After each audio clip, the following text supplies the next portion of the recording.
নমস্কার, আমি আচার্য কৃষ্ণ শাস্ত্রী। আশা করি ঈশ্বরের কৃপায় সবাই ভালো ও সুস্থ আছেন। বড়দের আমার প্রণাম, ছোটদের ও সমবয়সীদের আমার শুভেচ্ছা ভালোবাসা।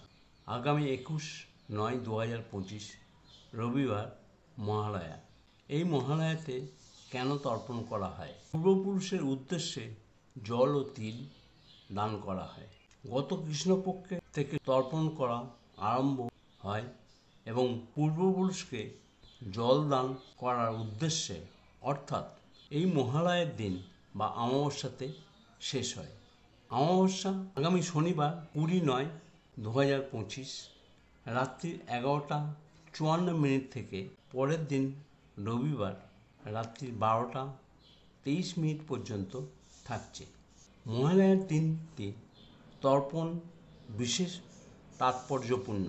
পিতৃলোকের অবসান হয়। পিতৃলোক থেকে পূর্বপুরুষেরা উপস্থিত হন মর্ত্যলোকে। উত্তর পুরুষের জলদানে তুষ্ট হয়ে কল্যাণকারীকে আশীর্বাদ করেন। পূর্বপুরুষেরা উত্তর পুরুষের জল গ্রহণ করেন। জলদানকারীর মানসিক ও আত্মার প্রশান্তি এবং তৃপ্তি। মহালয়ার অমাবস্যাকে পিতৃকর্মের শ্রেষ্ঠক্ষণ মানা হয়। পুরুষ ছাড়া মহিলারাও তর্পণ করতে পারেন।